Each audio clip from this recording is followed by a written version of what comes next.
Do you like what we do here? I would assume so if you're listening to this. We have had a good year for growth this year. We've had substantial growth on all the podcast feeds with new subscribers. We have the new YouTube channel with a bunch of new subscribers there too. But we want to carry this over into 2026 so we can continue to provide high quality entertainment, high quality news, high quality reviews, and all that kind of stuff. So what we're asking for going into next year is, if you have the ability, we're not asking for a lot, you can donate. Go to ko-fi.com/MWP News and make a donation. Everything you do goes towards making sure we can do things. That way I can take days off work to go and cover things early, or, things of that nature. Go to events and talk about them early, see advanced screenings. All that stuff goes into that budget. On top of that, if you can't afford that, and I realize right now things are tough and things are rough out there. If you can't afford that, the easiest thing you can do is subscribe and rate. No matter what you use to get this podcast, you can subscribe. Just hit the follow button, hit subscribe, whatever the button is on your thing, and then rate us. Give us 5 stars. That'll help more people find us, and the more people find us, the more we can, the more we'll be able to do, and we'll be able to get more happening. You can also go to mwpnews.com and sign up for our newsletter. There we will have articles and stuff like that about what we cover on this show. And we will also be doing more gaming content on the YouTube channel. If we can get, with more subscribers on there, we can do more. And that's youtube.com/@MWPnews. And again, thank you for a great year for us. Next year will be better. One of the big issues that I had this year that preempted me from doing a lot of what I wanted to has been resolved with the issue with my car, and that issue has been resolved. So going into this next year, we should be a lot more smooth sailing, but we do need your help to get more people listening and get what we're doing here out there. So just subscribe, tell your friends, and if you have the ability to, and you have the money, and you want to, and you think we're doing a good job, and we've earned that, go to ko-fi.com/MWP News and throw us whatever you think we deserve. And thank you, and enjoy this episode.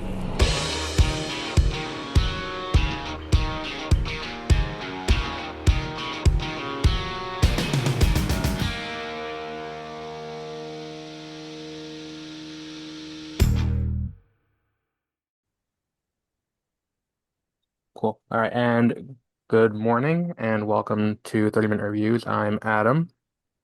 And I'm Peter, back. And we're here for the annual year in review, and we're going to go over what we did last year in the last year's draft, which when we look at the score, it's going to look a lot more, what's it called? What's the word I'm looking for here? A lot more one-sided than it actually was. It came down to December. Okay. And we didn't really yeah. So how do I do screen share on here? On the bottom, well, at least on my Yeah. PCs, there's a share button. So more, because usually I just read it out, but it's somewhere on here. Whatever. I'll just bring it up on my screen and we'll read it like we usually do. All right. So last year, you with the 1 pick took Wicked for Good. Mhm. Which you predicted it was going to be a 68 on Metacritic, and I'm using the wrong thing. It was actually 58, so you were within 10, so you got a bonus on that for 72.5 Nice. points. And it was 52.32 at the box office. It did 523 million. My first pick was had uh, I predicted 61. It was actually 62. So I was very close. And My for 91.5, and then the box office was 636 million. Jesus fucking Christ, what does this keep doing? Getting picked. Um, is this going in and out for you too? Like my video going in and out? I don't see your video now. Your sound is still fine, but the video kept going out. Yeah, I think the video is what's it called? Is this stupid file? There we go. Got it. Okay. I kept getting a notification on my screen because the thing kept moving. Okay, there we go. Your second pick was Mission Impossible: The Final Reckoning. You predicted 80. It was actually 67. Um, and at the box office at 591 million. I picked Yep. Superman. I predicted 75. It was 68. So there was the 1.25 bonus. It did 616 million, which is less than Man of Steel. You predicted your next one was Jurassic World Rebirth. Um, you predicted 50. It was actually 55.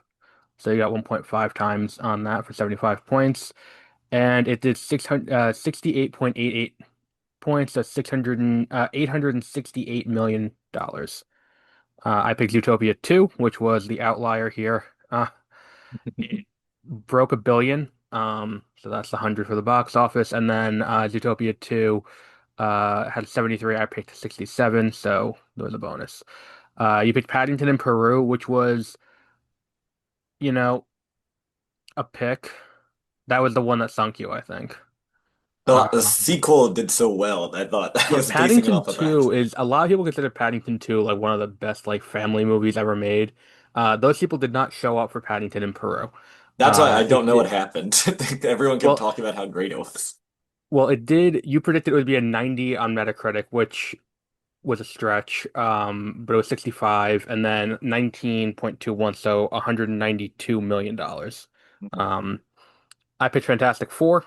Um, I picked it to be a 70. It was actually 65. And it did 520 million at the box office. Um, then came 28 Years Later was your last pick. Oh yeah. Um, you picked 58. It was actually 77. So it was better than you anticipated. Have you heard anything about the new one that Nia DaCosta did? Yeah, so that one I saw and it was not in my top 10 because I didn't like it that much.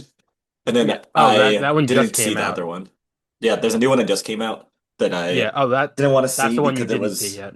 it was a sequel to the other one, Yeah. and I don't think it needed a direct sequel. Ray Fiennes is great. He's I think A a direct lot sequel 6 months later. yeah. But Ray Fiennes definitely carried the first movie, and he's a big part of the second movie, so I could see why people would like it. But there was Mm. just so much extra stuff that I didn't want to see. Like they barely have zombies in the second one. It's like more about how like the humans are actually like the evil ones and like attacking each other, not the Which is zombies. like every zombie movie's entire conceit since the inception of Hmm. zombie movies. And there's a Um, dumb thing where one guy gives one of the zombies antipsychotics and it like cures the zombiness. so it took them 28 years to figure out that that was an Exactly. option on the Yeah. table. Okay, sure, why not? And that only did 150 million. My last pick was the worst pick of the draft. Um, I picked Karate Kid Legends. Oh yeah. I forgot that was a thing. Yeah, apparently everyone did. It had a 51 Metacritic. I thought it'd be at least 64, and it only did 114 million at the box office.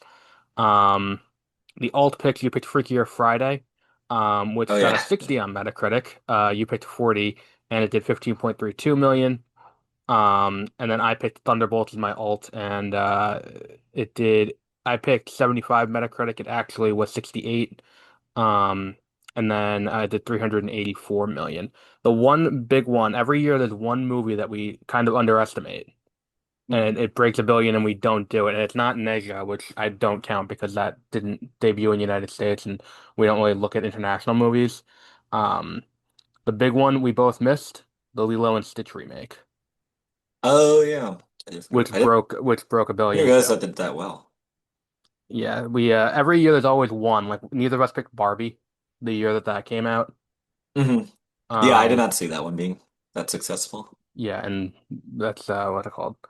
Um, So we'll get back to what this year's picks are toward the end. But for the top 10 this year, where's my list? That's my Excel spreadsheet, not the actual list. Um, the list, I would say this year was, I mean, I've seen more of the more niche movies. One on mine, I'm surprised weren't on yours. Hmm. Um, But mine, it might have been limited by the amount of movies I saw too. I think that's it. There's at least two on here, or maybe three actually, that we'll get to as we go. That I'm surprised you didn't see. But unlike every year prior, we have nothing in common. Usually there's at least one in common. This year we have none.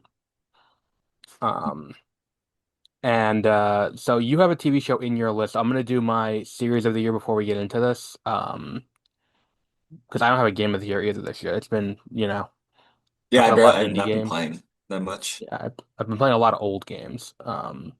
Unless I thought I'm not gonna ceremonially crown Pokemon Legends ZA as Game of the Year just because it's the only new release I played besides Pac-Man World 2 remake.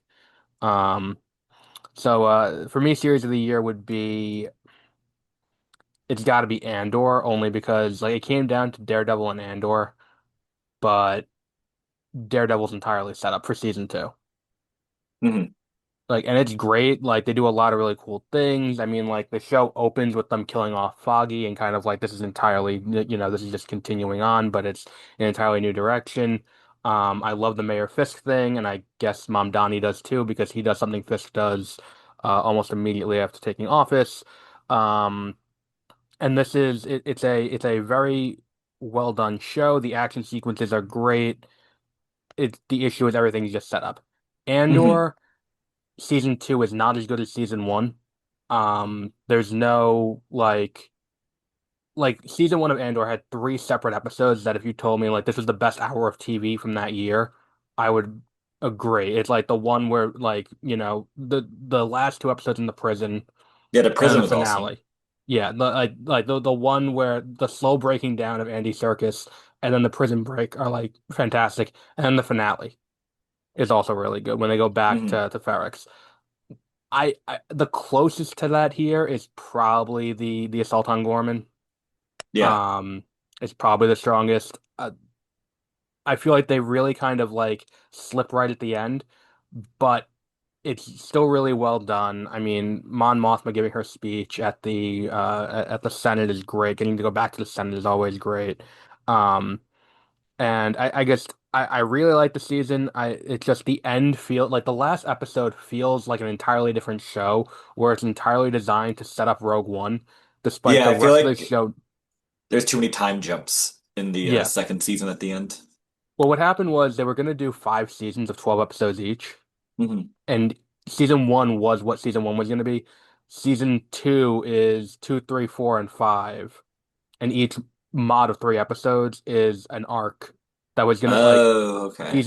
season two was gonna be entirely just what the first 3 episodes were. It just stretched out to 12. Hmm. Um, but what ends up happening is you get that last little bit at the end where it's, now we have to go and put everything in place for where Rogue One is, and it just feels kind of weird. Yeah, that's what I did the pace. I didn't know about that, and that makes sense now because the pacing Yeah. was strange. Actually, in the Yeah, first episode of the second season, I did not like at all with the other like we gang of people that he crash lands with or tries to go I don't meet even that guy. remember I don't even remember the beginning. Like for me, like the entire season, like the thing that redeems the season for me is like when they get to when the whole thing with anytime that you got Ben Mendelsohn was great. Anytime that Yes. they had him, back as Krennic, that was always great. The whole thing with the seeding, the Empire helping out the Resistance on Gorman just to use as a pretext to eliminate everyone on Gorman. That whole thing was great. It's just when you get to that end, that's where it just kind of stumbles and it's like, oh, right, we do have to get back to where we were for Rogue One, Yeah, which is a good movie. That's great because of the third act, but the first like 2/3 of that movie are kind of weak. yeah, it's like a little bit all over the place. Yeah. So, it's like I'm very happy they didn't do cameos. That was the one thing that I was like, That's I'm what I was very waiting happy that for. I was waiting for Thrawn to show up Hmm.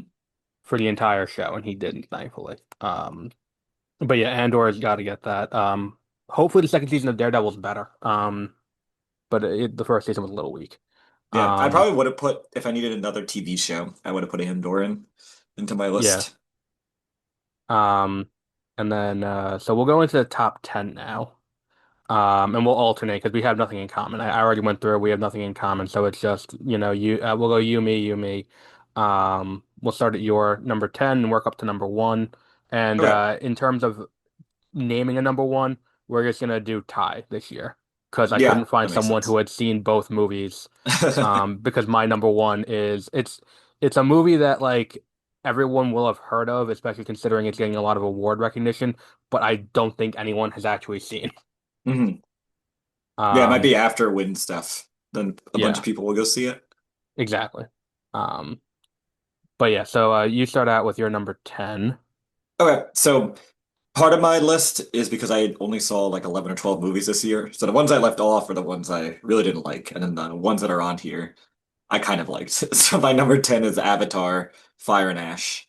Okay, we're gonna come Um, back to that qualification when we go a little bit higher up the list because I have a few questions about that. well, that might be actually I might move one thing further up actually on my list. But yeah, Avatar is definitely the number 10. I enjoyed watching it, even though it wasn't that great of a movie to begin with. No, But I exactly. went to like a restaurant movie theater, so I think that helped too. So it's Oh, like, you with Alamo Drafthouse? no, it's called iPic, Oh, IPIC. I think it might be just be on the West Coast, it might be. but that I've was never good. heard of that. Um, but then the movie itself, it's like, I don't know, some of the visuals are fun to watch. You get to see the fire people. Then the more you find out, the less it makes sense. So that's fun too. Just remembering Yeah, what all the stuff they set up in the last movies that just yeah. they don't talk about. Now, for me, I had seen The Way of Water because I went to rewatch The Way of Water in a theater because like if you're gonna see Avatar, you have to see it in a theater. It's Yes. not one of those things you can rewatch at home and be like, this is good.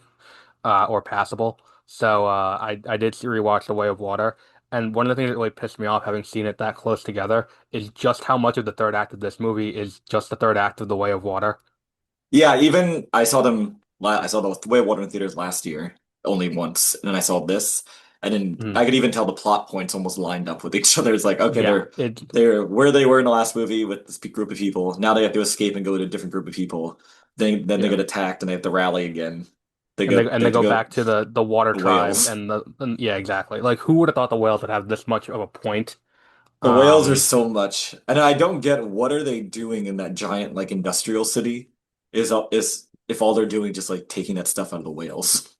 yeah, I well, because like that's the thing is that did they get all the unobtainium? Have they just given up on that? Is that And not they don't important mention the anymore? unobtainium at all anymore. So it's just Yeah, like like the that whale that was kind of juice. a key plot point like 15 years ago and they just kind of ignore that. But like I think the point is now like human like I think that the entire point is like Earth is dead or dying and they got to move people here so that's what they're trying to do. But Mhm. like it, here's the question that I'm left with now after three Avatar movies. Is there no other planet? With oxygen. Well, that's the thing is Yeah. that there's no you can't breathe on this planet. So like, why is this the thing? Why couldn't you just like go to Mars if you got to do this? Like it's the same. Like yeah, like you can be out. The humans can be out with just a mask, even though the air is toxic and it would get in through your skin anyway. Yeah. Like Spider would definitely be dead by now because he runs around in like a loincloth, and I don't understand that choice. Um, Yeah.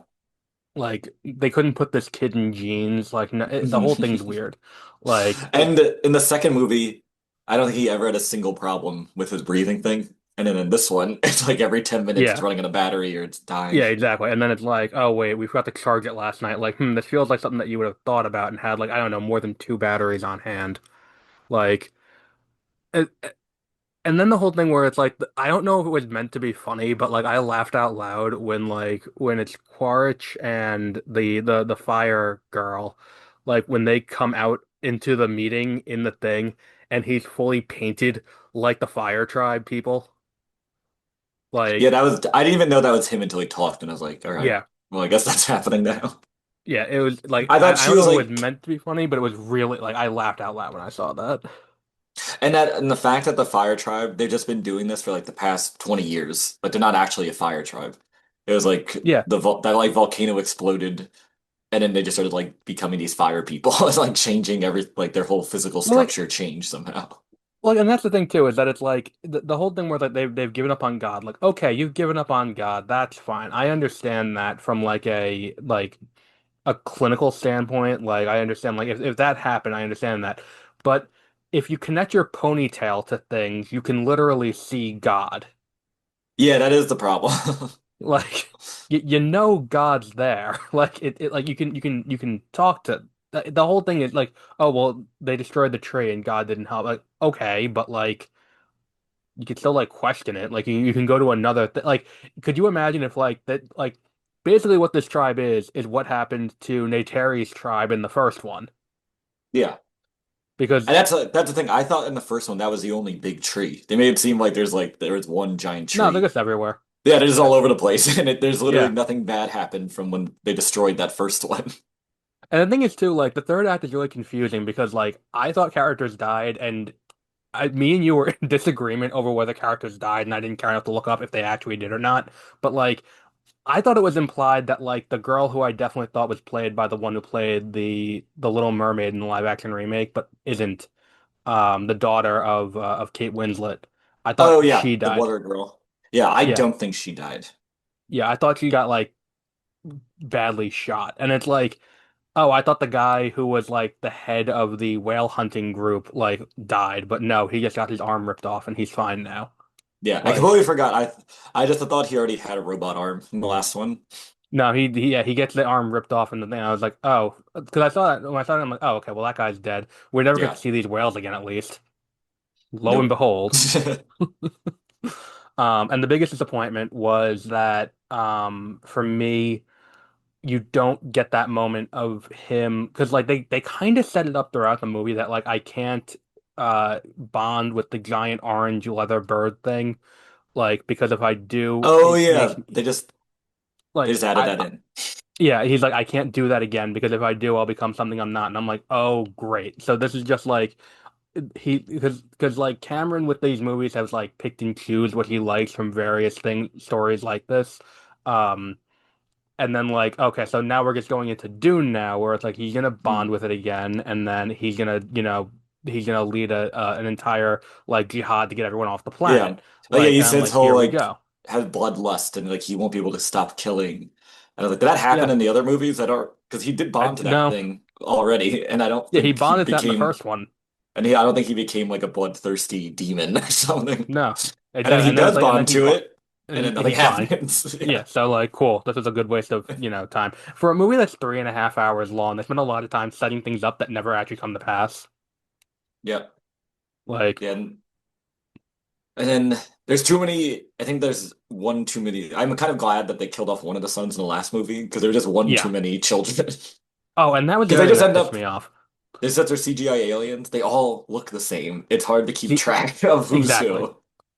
Like, and that was the thing that really pissed me off too, was that it's like the older son dies for character development for the younger son, but Yeah. the younger son is still the same asshole he was all throughout the first movie. Like, so he Yes. didn't learn anything. Like, Oh yeah, and then they're just like, oh yeah, we can't use metal. They just said that in this one. They're just like, oh yeah, yeah, we don't use I was like, we can't touch why? metal now. And I'm pretty sure they were Okay, holding sure. metal spears, like with metal spear tips on the ends. Like, I yeah, it was there were some questionable things there. Um, but yeah, it's enjoyable to watch. Any Avatar movie is worth watching once in a theater. That's how I put it in Um, my top 10 because I still will go see the next one in yeah, when theaters. it comes out, I am going to see Avatar 4, despite the fact that these movies are ridiculous and they're stupid and they're not great. Yes. Um, And it's kind of a shame because James Cameron, like his technical abilities are so good that I yeah. wish he Well, would just make a different movie. like here's the thing, like AMC fucked up at my screening and it showed me how they shoot these movies, where it's like it's shot in 3D instead of upscaled to 3D, and that's why they look so good. Mhm. Like, because what happens is usually, like, if you go to see a Marvel movie or a DC movie or any other big franchise movie, what they do is they shoot it in 2D and then in post they'll put the 3D effect in, which is why they don't look great. Avatar is shot with 3D in mind in 3D. So Yeah. like even when the glasses are off and when they don't have the filter working right because the theater didn't do the right thing on the projector, you can still see what's going on because the things that are meant to be in the forefront are there. It's not like watching a 3D movie at Disney and it's like the entire thing is like you can't see what's going on. Like it's shot very specifically for that, which is why they look so good. Um, so my number 10, you definitely haven't seen, Kiss of the Spider Woman, which is a remake. No, I've Um, not. yeah, so it's about I should have written down what country it takes place in. I believe it's Argentina. It's somewhere in South America, and it's in the 80s. There's a authoritarian regime, and they throw this guy in prison because he's gay, and he's sharing a cell with Diego Luna, who is just playing Andor, um, in this cell with him. And what the two of them are doing is that they want to get information about um Diego Luna is doing in terms of like leading a rebellion. So they put the roommate in with him to like try and coax it out of him, like just that, and then we'll release you. Um, and what happens is the two bond over this like I would say like 50s like Technicolor movie musical called Kiss of the Spider Woman. And it cuts back and forth to them like telling the story of this musical and then the reality of what's in this cell. Um, it is really good. They it's I do really appreciate what they're going for here. It's a little long. That was probably my issue with it, is that that's a little long in the tooth. I think that the woman they get to play the lead in the musical is Jennifer Lopez, and I think she she has the look, but she doesn't have the like presence, I don't think, Mhm. for what that needed to be for this movie. Um, Someone told Diego Luna he can sing. Um, I don't know who did, but they should probably correct that, because he's not great. But is he's the in prison? He's in prison, but like what happens is because it's the other guy is telling him the story, he's inserting the two of them into the story. Oh, okay, okay. I actually Yeah. just looked it up. It's related to a little bit related to like Peroni and Evita. It's like right after Yeah. their dictatorship ends. Yeah. So it's what's it called? It's that he can't really sing that well. The other guy can. He was really good. And it's like if there was an Oscar for like best debut performance, this is I forgot the guy's name. But he should be in consideration for that because this is I've never seen this guy in anything before, but he's fantastic. I think he's non-binary though, so they're fantastic. Um, but this is really well done. And the set design is just incredible. That's really why it made the list, is just the incredible set design and the fact that they managed to, because it is going back and forth between the musical and reality, the way they put those two things together, it looks really good. Um, Mhm. and that's why that one makes the list. Um, your number 9, All right, my number nine was the most recent Mission Impossible, which now I actually forget what the The Final subtitle Reckoning. is. The Final Reckoning, yes. Yeah. Which I actually didn't. So this is another one that's on my list, but it's at the bottom because I just put it on here. I do Mhm. like most of the Mission Impossible movies. This one was one of my least favorite newer ones, though. I It's one of those ones that like while you're watching it, it's fine. But the minute you leave the theater and you start thinking about it, you're like, wait a minute. It was Like, just it was just strange. Like I thought the one before this one was mhm, extremely good. Um yeah. the Yeah, the bad guy was good in this one. Like the plane fight at the end was great. Like a lot of the Mhm. those scenes. But then it was just like I know like they brought back a bunch of people from like the older ones too. So that was like a bunch of fun like cutaways. Yeah, if you told me that this movie was gonna have a long sequence that involves the guy who finds the knife from the first movie. Yeah, I did not like that part. I did not need that. Yeah. It was fine that he was in it, but it was like they had to keep showing they had to show like basically it was like previously on Mission Impossible, and they had to Yeah, show you exactly. That's like like because this no one would one remember who that guy, was. like, and it would have been nice, like the how do you feel about the fact that the Chimera, that they never really articulate in the J.J. Abrams movie what it is? It turns out was the entity the whole time. That also, because that's one of that one's great because of Philip Seymour Hoffman, but Yeah, the plot is kind of annoying because of J.J. Abrams, where the yeah, whole movie they're just like, oh, we don't even know what it is. It's just dangerous. And yeah, then exactly. and then it has like biohazard symbols on it too. And they're like, Yeah, oh, actually, it was like a living it was a virus, AI it was a that computer yeah, virus. that was like alive somehow, and also Yeah, AI, and it just has been waiting for like I guess it's this just many been years. chilling. And it was kind of Um, like I like that it was they just told like instead I did like that instead of showing you, they're just like, oh, the we don't know any what like what's real or not real, like in the internet. mm, I'm glad they didn't just have you see a bunch of examples of that. They just let you know that's what's happening because I think that would have yeah. been annoying But if we also, just they did had, a great job just kind of ignoring that at the end and being like, "Well, we saved the day. Let's not acknowledge the ramifications of what we just oh went yeah. through." Yeah, how I guess Like, how still could they go back and say what's real, what's not real? yeah, it's like, "Oh, we defeated the entity, and now everything's good. Now we've solved this problem." Um, and they just don't acknowledge what that means. And then like the other thing was like this was the movie for me where, um, Ethan Hunt kind of becomes like Dom Toretto to an extent, Mhm. where it's like there was always a feasibility to what he's doing, but when he goes down to the submarine and has to swim up without the Oh suit, yeah, I forgot that part too. that was the thing that I was like, okay, we've crossed the line now. Yeah, they're like at the bottom of the ocean almost. Yeah, like it's fine. I mean, again, good to watch once. I enjoyed it the first time I watched it. I'm probably never gonna go back to it, but it's enjoyable enough. That's actually the Like, first one I've ever seen in theaters. All the other ones I've watched like separately. And yeah, that I was the only watched one I went to the theaters to actually see. Fallout was the first Mission Impossible movie I had seen, period, and I saw it in a theater. And then after that, I was like, I need to see all of these in a theater from now on. Because like they're just solid action movies. Yeah, Like, that's what I think they're like even compared to more modern James Bond movies, I think they're better oh yeah, definitely. I'd James rather Bond. watch another one of these than watch whatever. Well, no, let me rephrase. Because Denis Villeneuve is doing the next James Bond movie. I'm definitely gonna see the next James Bond, but Yeah, a lot of time, no matter who's directing it, they can just end up becoming convoluted. Like yeah, you have to sit through like 20-minute dialogue scenes where the bad guy explains what they're doing because it's so exactly. complicated. It's like this is a good plan. Like, sure it is. Um, my number nine was F1 the movie. Which I'm not a racing person, but there are two kind of archetypes of movies that I love, and it's the man who comes to town to help Mhm. out and a good sports movie. And F1 is both of those. Because Brad Pitt's this racer who just like kind of just freelance races and he gets called in by his buddy.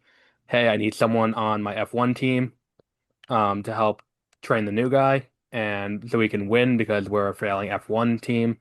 And he's like, okay. And they come in and they race and they win.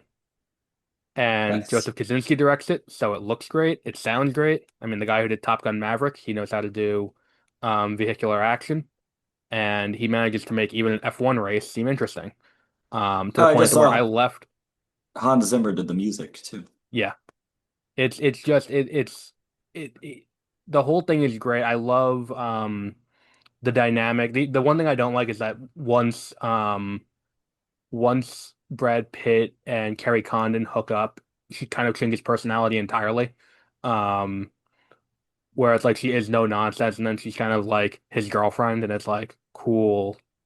Like I would have rather we get stuck with the first thing and just kind of did that, but no, that's not how things work. But yeah, it's entertaining. It looks great. It sounds great, and it's a self-contained story. And he wants to do a crossover with Days of Thunder, as another movie, and I'll watch that. Um, yeah, F1 the That's the movie one is with mine. Tom Cruise, right? Days of Thunder. Yes, Yeah. I think that's the one that Talladega Nights is supposed to be kind of like a parody yes, of. yes. But yeah, racing movies usually do well on screen. Like the old Le Mans, like I forgot the actor's name is, but he made that Le Mans movie where he just wanted Oh yeah, to race cars, so then they just filmed it. Yeah. And there's one that came out a couple years ago. It was with Christian Um, Bale, like Ford Not versus Ferrari. I Ford think that's versus what it was. Ferrari, Yeah, and I there was like that one. Ferrari. No, there was another one too. There was another racing movie recently. Not Ferrari, because that's the second of two movies where Adam Driver plays an Italian titan of industry with a ridiculous accent. Oh yeah, I didn't want to Um, see that one. yeah, no, it's not good. Um, I forgot. I know what you're talking about, though. There was another racing movie recently. Oh, I know what Uh, it wasn't Christian Bale. It was David Gran Turismo. that's Maybe you're it. not Yeah, it thinking of was. that one. No, I was thinking Christian Bale was in Ford versus Ferrari too. Right. I was thinking of Yeah. that one. Gran Turismo was really good too. I mean, it shouldn't have been. And it made me almost go out and buy a game for a system I don't own, but it did what it was supposed to do if that was what it was gonna if that was the goal of it. I did like Um, those video games. I used to play those. yeah, they're very real. I didn't like them because I like kart racers more. So like Mario Kart's more my speed. They're No pun definitely more. intended. The kart racer is a little bit more fun. Sometimes Yeah. the Gran Turismo is too realistic and it just Yes. becomes tedious Yeah. because Like if I want to drive, they'll I'll make go you in do my car. like 30 laps and it's like okay, I have to play this game for an hour now. Yeah, exactly. Um, this next one that you have is the first of the ones that I'm questioning based on your initial opening. Um, yeah, especially how high you put it. Well, yeah, this I one. understand, and people will know at this point. I think people know you. Yeah, so my next one is Jurassic World Rebirth, Mhm. which I've hated except for actually I like the first Jurassic World, but I thought the other two Jurassic World sequels were absolutely awful. And I thought this one was like a return a little bit to normal Jurassic Park, even though there were still parts of it that were still absolutely awful that I hated. Yeah. But it still was okay overall. So that's why it's above the other two. Um the if you just cut out that family stuff, I still think Oh my, that was the thing that sunk this it's a movie good for me was movie. that this was the most annoying family through Yeah. the Instead of entire just having thing. one annoying kid, they're like, okay, we're gonna have a group of four people that are the worst Yeah, characters to ever be in a Jurassic Park movie. and they have nothing to do with the plot. They're just kind of here. Yeah, Like, they're literally just there because I guess the other people in the movie are too competent, so they need people just to put themselves into these situations. yeah, And even just the premise, they're like, oh yeah, we're as a family, we're sailing across the ocean, right which is through just the area crazy. where the Mosasaurus lives. Yeah. And then Like, at the end when they're like, oh, I'm gonna keep this little baby dinosaur, when they yeah, explain that all the dinosaurs are dying if they take them off the island. But they're yeah. like, well, this one's cute, so we'll take it. And also like, doesn't it grow into something giant? Yeah, it is like a giant whatever dinosaur it is. But Like, Scarlett Johansson's character is pretty good. mhm. The scientist was kind of annoying. Oh, you Um, didn't like Jonathan Bailey in this movie? no, he seemed like I didn't recognize him as an actor, but he just seemed like one of the most generic people in the world. Like they just like, He plays Fiero in Wicked too. oh, I had no idea he was even in that either. Yeah, Um, what's his name? Ali, but he was good, except at Mahershala the Ali. where he dies, but then somehow he's just alive again, where he Yeah. just and they had to make sure they do the flare thing too. See, that was the thing that pissed me off too, was that it's like the thing they kept saying all through the press, and I know I shouldn't be looking at the press tour, that's on me, but all through the press tour they were saying like anyone can die. These are all new characters, and we don't know if we're getting another one, so anyone can die, and then no one died. I'm glad I did not see that then. 'Cause I Yeah. think that would have made me more annoyed at it. Like you can't say anyone can die and then get through the entire thing and be like, surprise, even the guy we set up to die didn't die. You're welcome. Yeah. Um, but yeah, so apparently they're making another one. Who knows? I mean, I'll see it when it comes out. I've seen all of these. But I really that family kind of tanked the entire movie for me. Like their existence in the movie was like annoying, and anytime you have something like that that's gonna add screen time, I'm just like, no. Yeah, that is definitely a huge critique because they were so annoying. But I did like the plot, how it was just like we need to find these three dinosaurs and take their blood. That was it. It's a good idea, but then at the end when they're like, let's just open source it, and it's like, how? Yeah. It's not like you could Oh like, yeah, they were like, we're gonna release the blood to everyone, and then yeah, and it's we'll like, have free cancer drugs for in the I'm world. like. sure, that's what's gonna happen here. Like, but yeah, that it was good. It was better than the last two. I'll say that. It was better than the last two. The last one I Um, thought was one of the so bad, like the giant bugs and everything. And oh yeah. this Well, one, like so, and I if do it like this if one it's just meant, completely retcons it, where they're just like, oh yeah, there's no dinosaurs everywhere. We're fine. They're all died. They're all back to yeah, the island. Don't you're don't worry welcome. about it. Don't, just don't think about it too hard. It's fine. They all migrated through the ocean. They can swim. It's fine. Yeah, that is true. It's like they died except for the water dinosaurs. They're Yeah. fine swimming around. Um. Now you just praised Scarlett Johansson. I'm gonna backhanded not do that with my next one. My number eight is Thunderbolts. Which is fine. Um, in terms of like where it stands in the broader MCU, um, it's fine. It was an overall weak year for Marvel. This was the strongest of the three, I think, because Fantastic Four is entirely set up for Doomsday. Mhm. Even though Doom only appears in the post-credit scene, the entire thing is just set up for who these characters are for Doomsday. Um, Captain America was a dumpster fire that was very clearly meant to be an anti-Trump narrative that they changed once he got renominated last year when the reshoot started right after the RNC. And it's very transparent that that's what happened. That's also why Julius Ona has not spoken about the movie since it came out. But Thunderbolts is just it I said it before it came out. It's that this is going to be the new Avengers. That's what this is going to be, and that wasn't really a surprise. Um, do I question? And it makes more sense as to why the new Avengers team has three Captain Americas on it. Um, like because it's like it kind of was like slapdash on together. Um, I like Julia Louis-Dreyfus in this role as the CIA director, who is using all of these people to enrich herself. Mhm. Um, like it's a really good idea. They do a really great job with that. The reason why my camera is slowly doing that is because it's not attached to anything. It's just slowly moving throughout, which is why I'm just slowly going to the side. I just noticed Yeah, it's that just now. with how crooked you are. Yeah, it's just slowly tilting, so it's gonna eventually fall off by the end of the thing. Um, but it's a like the thing that it's about mostly is it's about processing grief. Um, because you have um what's it called? You have Red Guardian, you have the new Black Widow, both of whom are still dealing with the death of Natasha. And she doesn't have a role in the world really. And she's trying to come Mhm. to terms with what that means. And this is where I'm gonna kind of like push aside Scarlett Johansson. Scarlett Johansson could not play this role, but Florence Pugh could.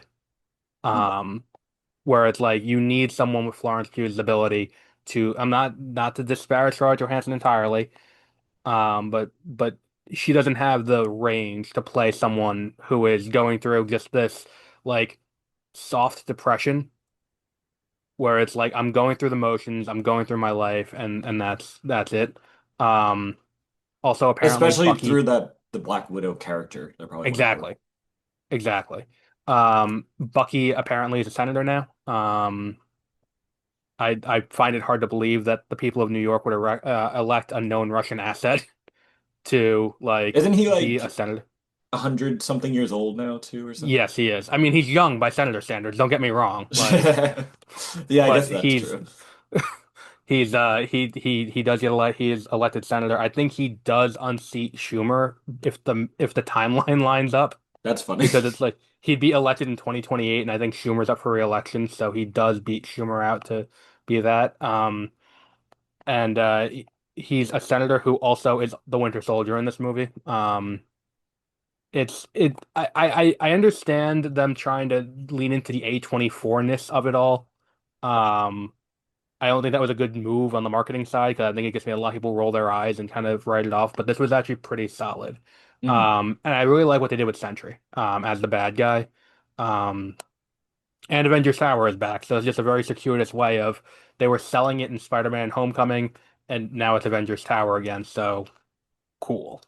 Um, all that talk about it being in the Baxter building was for nothing because it's just right back to being what it was. So that was a nice 5 year circuitous path to get back to there. So is that Um, event? I haven't seen that many Marvel movies recently. So is that Avengers Tower the same one that was in the other yes, like Avengers movies? So yes. that Tony Stark still built that Yes, tower. what happened was after Age of Ultron, they're like, we probably shouldn't put this in the middle of Manhattan because it just invites trouble to Sure. have so Oh Tony yeah, I remember they sells, had that like compound thing yeah. with So the Tony grass. sells Yeah. it and he sold it to the CIA apparently. So the CIA had this tower in like Midtown Manhattan. And now it's just Avengers Tower again. So it's like, all right, cool. We're just right back to where we were Yeah. at square one. For all that talk about it being the Baxter building, no. Um, but yeah, it was fun. It was good. I liked it. It was pretty good. Um, your number seven. Yes. I switched one around. Will that Okay. change anything too much if No, moved them? I can I just moved swap them one. here. Okay. My number seven now is The Conjuring, Okay, Last Rites. I had that was gonna be my next question. I realized that what I put up under that, so I was like, I need to switch some things things around. Yeah, one of those things is going to be nominated for an Academy Award. The other one had to be talked out of having an endgame moment of Mm. all the demons coming back. Which they pretty much did. So this is the one I put on that why I liked it is it's one of the now the problem with a lot of new horror movies is that if they're bad, they're boring. So it's like they're Right, good or they're mind-numbingly boring to watch, like nothing happens in them. right. This one was great because it was an awful horror movie, but extremely campy. They put so much stuff in it that just did not make any sense. And it was just very fun to watch how ridiculous it was. Um, you get like randomly, like except they didn't have all demon, they almost had a bunch of the demons coming back. Like the nun came Yeah, back randomly. There's a random scene where they're in the house, nothing to do with Annabelle. They open a door. There's just a giant 10-foot tall Annabelle running around chasing them. nice. Um, the family themselves, like what, like the mom or the grandma gets pushed down a flight of stairs, and then is just fine. Like she is seemingly almost dead, but then later in the movie she's just back, and it's like nothing happened actually. Yeah, Um, I like the first Conjuring movie. the first one is pretty. It's a very good horror movie. This is Yeah, now, I think, within the extended universe. There's like over 12 of them. yeah. There's so Well, because many. there's two Annabelle, two Nun. This is the Yes. fifth Conjuring. No, fourth. Yeah, the fourth one. Um, and then there's the Curse of La Llorona, and I feel like there's another one I'm missing. Yeah, I think there might. Maybe there's three Annabelle See movies. if I can find it. I Maybe think there is there's three there's Annabelle. an Annabelle prequel. And Insidious is unrelated. Insidious was also pretty good. Insidious is unrelated, but same director as The Conjuring Insidious or is better, Sinister. I think. Yeah, yeah. Nun, Annabelle, Nun 2, Annabelle, Conjuring, Yeah, Annabelle. Oh yeah, you got the La Llorona one. yeah. Because there were two La Llorona movies in the same year, and one of them was related to The Conjuring, and one of them wasn't, and neither of them Oh were good. good. They are making an HBO Conjuring TV show. I think that that's on hold. I don't think that's active. I think that's still Okay. that's on hold. That'll be awful, I guarantee it. Yeah, But it is funny too because they're like they look exactly the same, but then they're yeah, like, oh, we're so old now, like we're dying, and he has like all these heart problems.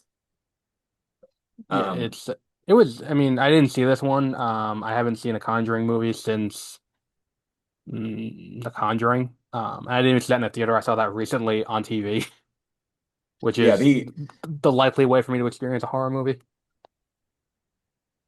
yeah. Then Um, this one they put the daughter in for some reason, the daughter and her like boyfriend. So that's probably the dumbest parts is like the family stuff and the the daughter from the non-ghost nun who's like stuff. way younger. Oh No, no, no, no. I'm sorry. It's Her daughter in real life is not actually related to her in the movie. the Warren's daughter in the movie. She's like now in her Right. 30s. So she's like one of the main characters now. It is funny because they Yeah, kind but of like take over the family's house. So like halfway through the movie, the family instead of being haunted, they just stop mattering, and then you just focus on yeah. the Warrens, and it's like, how does this affect them?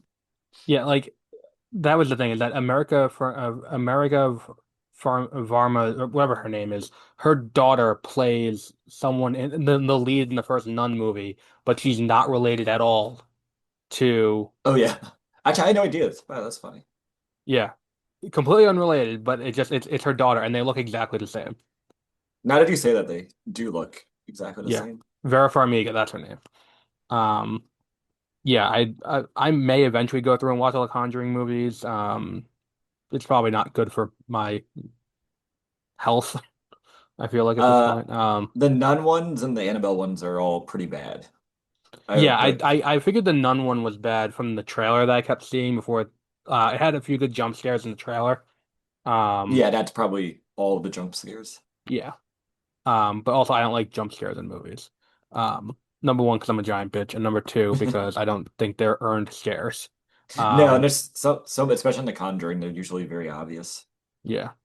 Um, my number seven is Hedda, which is one of Nia DaCosta's trifecta of movies that she has done in the last 6 months, all of which have been really good, apparently. And Hedda is just, it's her working with her recurrent lead actress, Tessa Thompson, in a retelling of the play Hedda Gabler, um, about it's a gender bent retelling, obviously, about a wife who is trying to help her husband get a job by fucking with the other person who is up for the job. It's based on a play. It's all in one location in this house. Um, Very well done. I love Tessa Thompson's performance in this movie. Um, she's fantastic. It's kind of this like kind of mysterious, nefarious, definitely has committed a homicide in her life and covered it up. Um, just constantly horny. Um, like she kind of just nails that like very weird combination perfectly. Um, and it's very well done. How she slowly manipulates this person into alcoholism or back into alcoholism, to make an ass of themselves. It's a very well done movie. And eventually like driving someone to suicide. Um, it's really well done. And I think that she deserves more recognition. She's not going to this year because we're going to get to it, but someone who it's a certainty who's going to win Best Actress this year. Um, at this point. And we'll get to that later on. But yeah, Hedda was really good. Yeah, I haven't heard of Um, that one. It looks interesting. yeah, I saw it at Hampton Film Festival. It's on Amazon Prime now for anyone who hasn't seen it. Um, your next one, Now my next, this one I switched around, is the new yes. Frankenstein movie Yeah, that was the thing when by I saw Guillermo it del Toro. below The Conjuring. I was like, maybe I should watch this Conjuring movie. No, so from here on, I now thoroughly enjoyed mo these Okay. movies, just in now in increasing order. So this, Yes. but I do say I was a little bit disappointed in this one. So this one had a Frankenstein's one of my favorite books. I read the book a bunch of times, Hmm. and I was hoping it would be closer to the book. Just the things they added in that they dumbed down about the story kind of annoyed me. I think Guillermo del Toro, especially in this movie, is a lot of like what it looks like over the actual story itself. Style over But- substance. yes, exactly. I couldn't find the phrase. Like, and some of the things, especially too, like, I think this is probably because it was a Netflix movie. Like, some of the things looked very good, and then Yeah. some of the things in the movie looked so bad. I thought it was kind of distracting. Like some of the CGI and like background stuff that they were Well, doing. on a technical level, Netflix dictates what equipment you can use, Yeah, that's why I which is assume why it was everything Netflix's produced by fault. Netflix looks kind of the same. They all use the exact same camera and sound equipment. Hmm. Ah, okay, that makes sense. But yeah, like the monster itself, I thought like Jacob Elordi, he was good. But then it's the issue is in the book and in this one too. Everyone keeps talking about how disgusting and how gross the monster looks, and it's literally just Jacob Elordi with like a couple Yeah. scars on his face, and it's like he looks Yeah, like a hot he still looks guy. pretty fuckable in this movie. So it's I'll like concede that. so mixing all these body parts together, you were able to just create a hot guy. Yeah, it worked out. Um, and actually in the book he's made out of clay. He doesn't make it out of body parts. Mm. And then he just makes him a giant gross monster. It's just he's bad at sculpting like clay. But then This looks somewhat humanoid. the biggest change that I didn't like that they made his dad like evil, and it's like, oh, see, that's why he's like mean to the monster is because his dad was mean to him, and it was just so one-dimensional, I thought. Because Hmm. in the book, his like family's all really chill, and his father's super nice, And that's like part of the horror of the book is like he comes from this really nice family and he grew up very well. And like his ambition makes him like ignore all of that and then like Right. make this monster and then never teach it. And then it goes on and kills his family too. So all these nice people that have been set up all start dying. And then if you have them all, like especially the father being like evil already, I feel like that kind of takes away from it. Netflix isn't the first time that Netflix has done that too, because they did that with the Avatar show too. Mhm. Where it's like one of the things they do very early on in the show. I don't want to go on too much of a tangent here, but like very early on, they introduce that Azula went undercover for some reason with a group of people who were trying to kill the Fire Lord, to kind of overthrow because they don't like the regime. And it's like you're fundamentally misunderstanding what it is about what they're trying to say here, because like the Fire Nation was not meant to be a fascism analog. It's Mhm. meant to be an analog for colonialism. Yeah. Like that's always what it is. And part of that is everyone needs to be 100% on board with it. And it's like we're just spreading our greatness to the rest of the world. Mhm. And that's what when you do something like this where it's like, hey, yeah, we're our economy's in ruins, but we're still doing this war, it totally misunderstands what you're doing. And it's like I don't know if it's that I think it's this thing that Netflix does where it's like they need to make it palatable to people who are watching on while on their phone and doing I've something heard else at the that. same Yeah. time. Yeah, I've heard like that. Matt Damon just said it this week too. That it's like Netflix, one of their notes is always you need to restate the plot over and over again and what's Yes. going on, so that way people who are not watching actively know what's happening. Yeah. And this one especially, they literally say, Victor, you were the monster the whole time. Yeah, They have to like like explain what's going on. it And I do think Mia Goth is a very good horror actress. I don't yes, think she should ever be cast in a role where she plays a normal person. I don't think she's no, capable of playing. Because in this movie, there's just something weird about it's like you can't accept her that she's just like this regular woman that happens to be in this. She's just and like a weirdo just running around. her having eyebrows was unsettling. Yeah, and it seems like she wants to fuck the monster too, and it's like, what's I going mean, look, on? who doesn't? But But things um, they changed that were very good, like the scene with him going to that family in the cabin, and he like talks to the old man and hangs out with him. mhm, That in the book it happens very shortly. He literally goes up to the old man to say hi, and the old man's like, "Oh, hello," and then the family comes back and attacks him. So it's like 2 seconds. So I do like they mhm. extended that out a lot further and showed how he like was learning to be a human basically through this family. Yeah, for me, I think the better version of this story that we've had in recent years was Poor Things. Yeah, Poor Things, which is also based off a book, but yeah, it's like a modern Frankenstein. That's Yeah, much better. And from a like learning perspective and like reinforcement learning like theory, it's very cool because it like yeah, shows how just reinforcing certain things early on will like set you up for life to keep repeating those behaviors. yeah. I like Poor Things better than I liked this. Yeah, my next one is one that I'm surprised you didn't see. Superman. Oh yeah, I have it on my list to see. I just have not seen it. It's it is really good. I mean, it's like the fact that the movie opens and like it kind of sets the tone where it's like immediately they set up it's like this is a world where heroes already exist, everything's already in motion. Superman just lost his first fight, and he comes in, and it's that scene that you've seen in trailers where he comes into and Crypto brings him to the Fortress of Solitude. That whole thing is it's great. He gets his ass kicked, he gets dragged in, fixed up, and he gets goes right back to the fight. Mm, That's great. The scene where he's being interviewed by Lois and they're doing the scene and he has the physical shift when he goes from Clark Kent to Superman, which is something that like it seems like a small thing, but Henry Cavill never did that. yeah. Um, Yeah, because like Henry it's Cavill, he just something put glasses on. exactly like he never there was no like he like he stands up straight and he puts the voice on and all of that. It's just it David Corn Sweat understands what this character is. Um, and then for this movie, the movie's a little convoluted. I will concede that. I'm not a huge fan of a lot of the Justice Society. There's a moment in this movie that you're like, oh, I like that James Gunn reused the sequence from Guardians of the Galaxy 2 when they're breaking out of the ship, and he's got the arrow when Yondu has the arrow Oh again with the yeah, big the fin. whistle. That scene happens again in this with Mr. Terrific. It's great.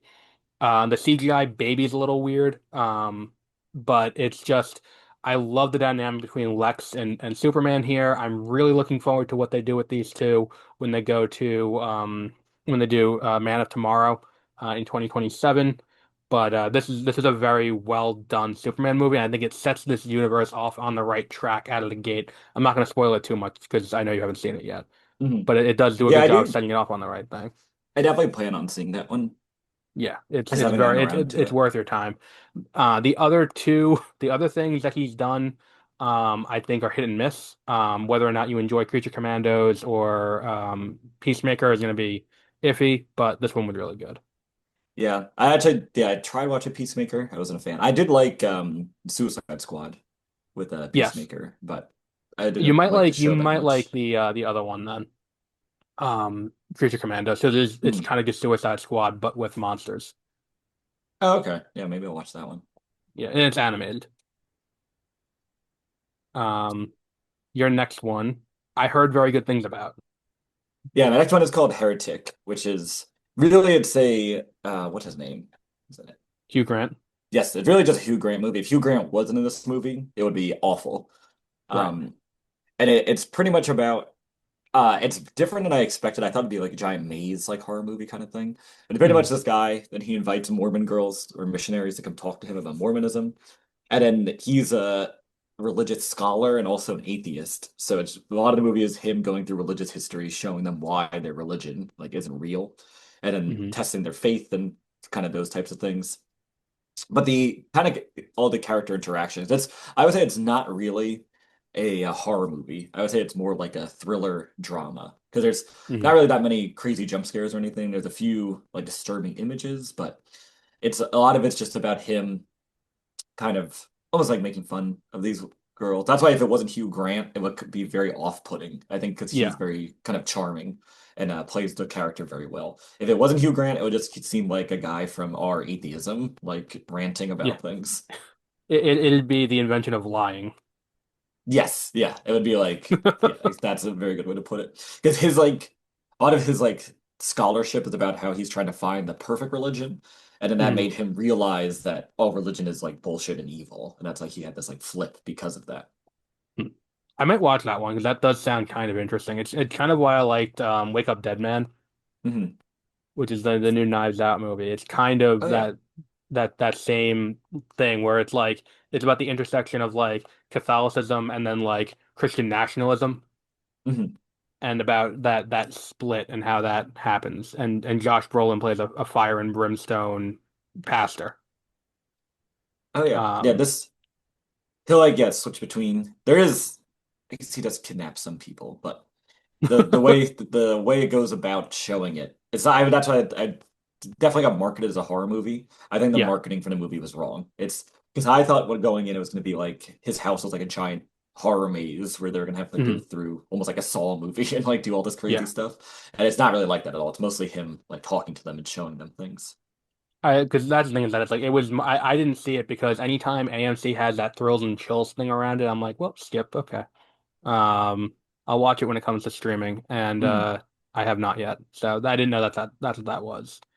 Um, yeah, I am gonna watch that one eventually. I did hear good things about that one too. My number five is a foreign film, Sentimental Value.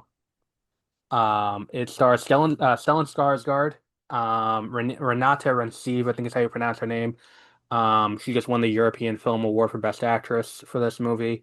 Um, and she plays an actress. Her father is Stellan Skarsgård. He is a director. He's trying to reconnect with his daughter.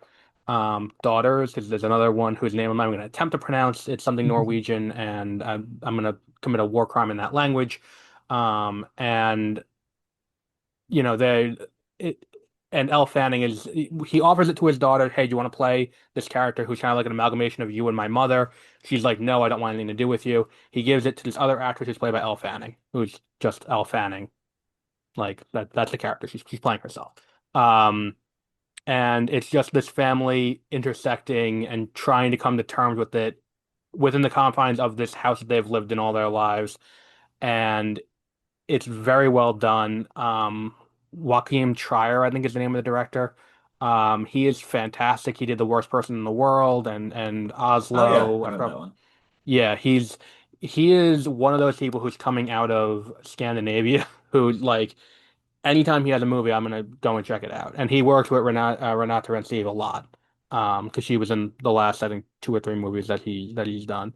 Um, it is in Swedish, Norwegian. It's in one of those languages. Is Elle Fanning Norwegian? No, she's American. Oh, okay. That's what I was like, does Yeah, she speak Norwegian in the film? she attempts it, but she speaks English for most of the movie. Oh, okay. That makes sense. Yeah, she's just playing an American actress who is brought into Mhm. this role. Ah, got it. Yeah, so she's also playing Effie in the new Hunger Games movie next year. Um, the young version of what's her name from the first one, Elizabeth Banks.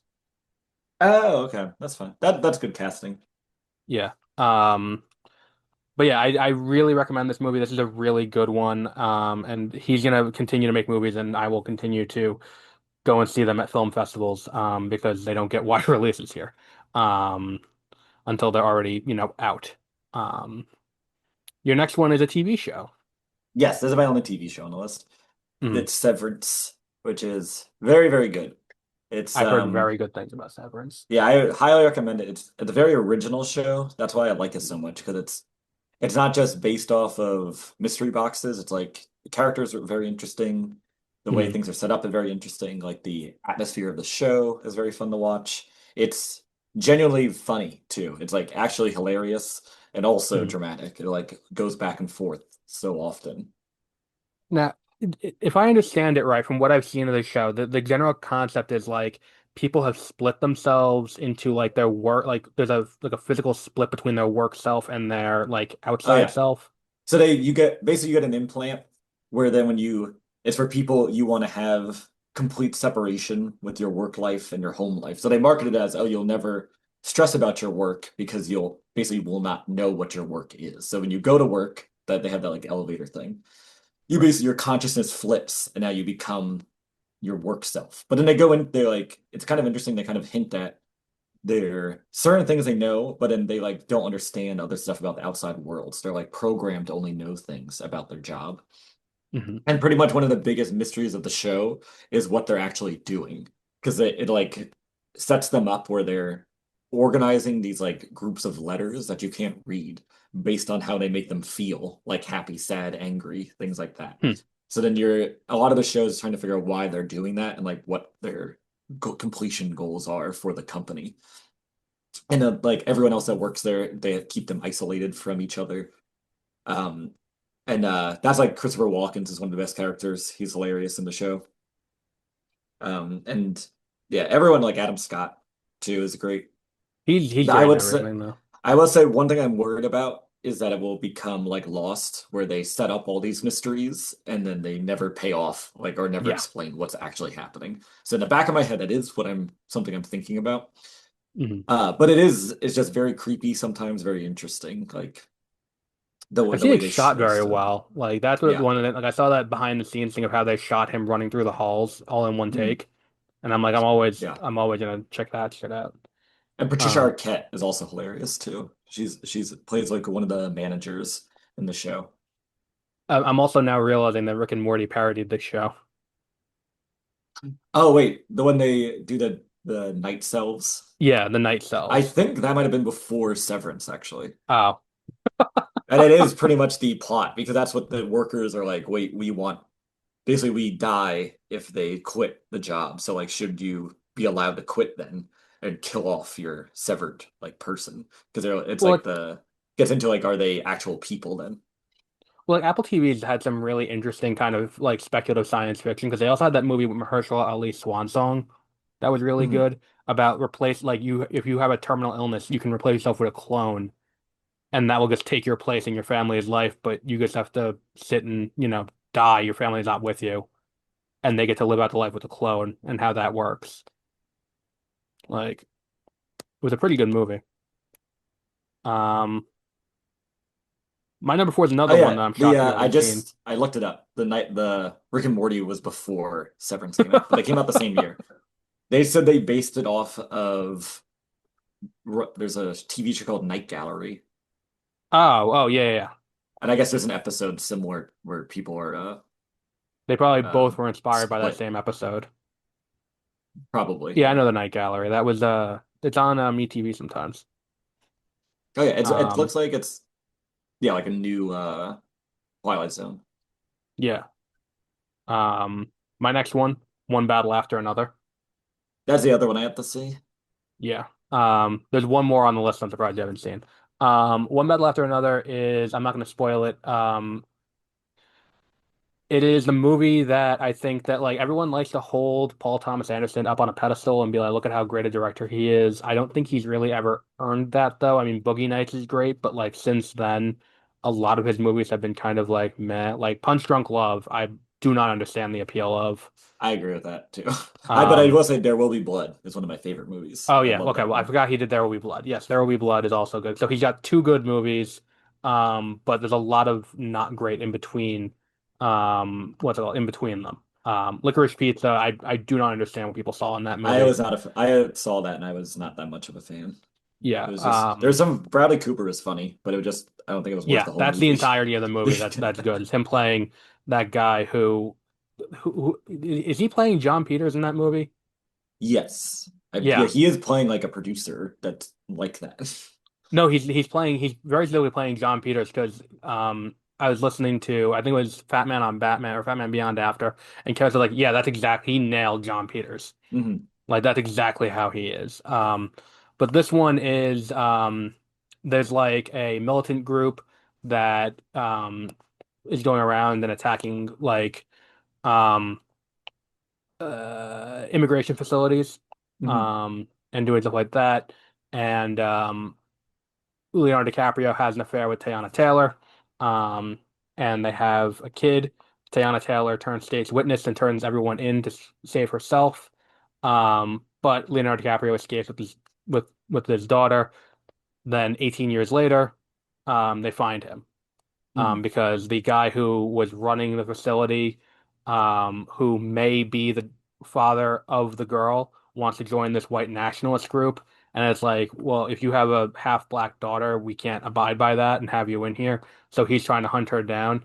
It's a really good movie. DiCaprio is hilarious in this.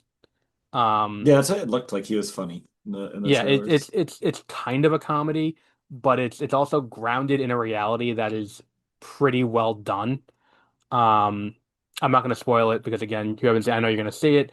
Very much worth watching this movie. It's definitely on HBO Max now. Oh, sweet. Yeah, I'll probably watch it soon then. Yeah. Um, your next one is, oh, I haven't seen this one either. Oh yeah, my next one I is have seen your number Weapons. one. Weapons is very good. Yes. From it's the guy that I forget they had another great movie that came out recently Barbarian. too. That's it, Barbarian. I like this much more than Barbarian. I thought Barbarian was good.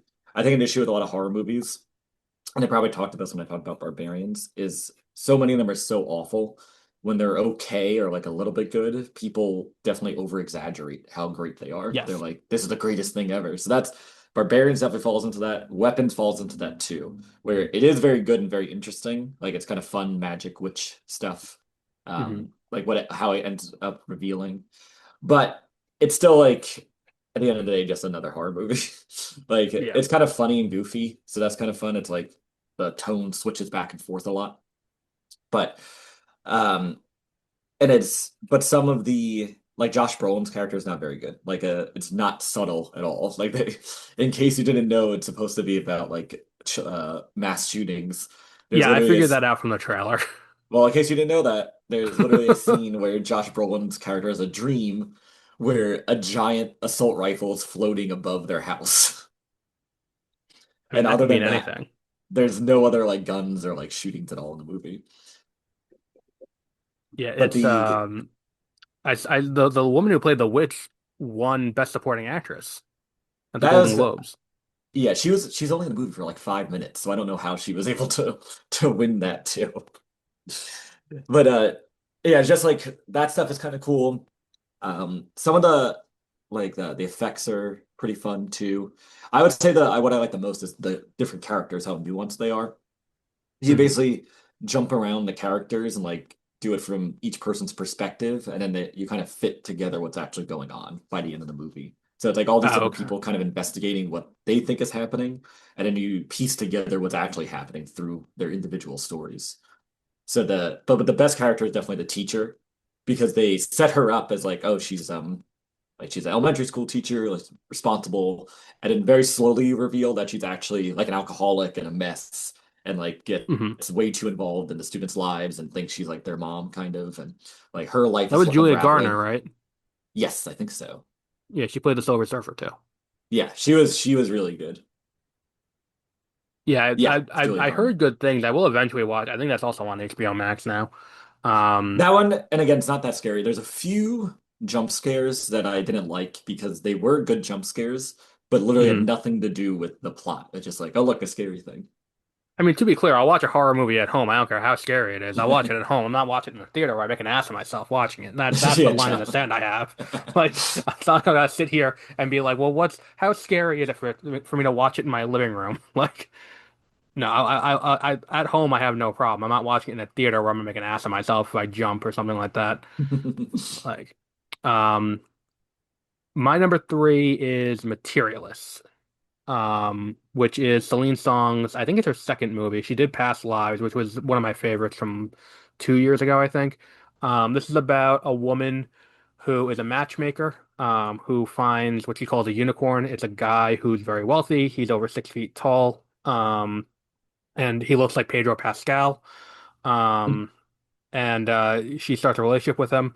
On the other hand, she also has this recurrent ex-boyfriend who is a struggling actor who looks vaguely like Chris Evans and with an unkempt beard, and she has to pick between the two of them, knowing full well that she'll never have the life of luxury she wants if she chooses to marry Chris Evans. But on the other hand, she gets Chris Evans with a beard, so you got to make choices in life. Mhm. This is the only movie I've seen Dakota Johnson in where I thought she's good.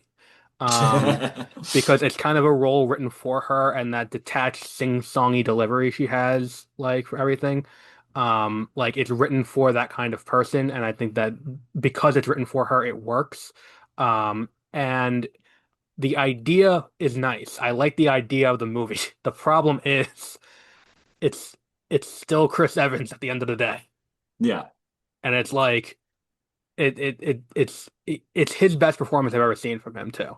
Um, there's that scene of the two of them at the very end when they're going over the nature of their relationship and how, he knows that he can never deliver that, and it's like they're gonna be unhappy at times, and he's like, I'd rather do that with you than with anyone else. Like it's the best performance I've ever seen from him in his career.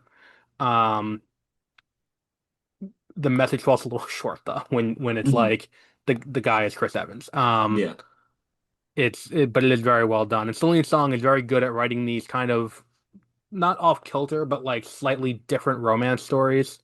Um, and that's what this is. It's another one of those where it's like looking at romance from an alternate lens because that's what Past Lives was. It was these two people who were friends all their lives, and the timing just never lined up for the two of them to get together, even though they're kind of soulmates.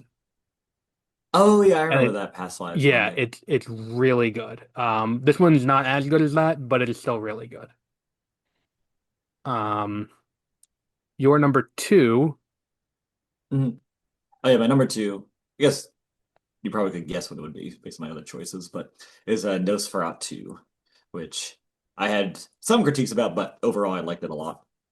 I thought it Mhm. did a very good job adapting the book. I just wish it was more closer to the book. It's really more of a remake of the Nosferatu movie, which is based off Dracula.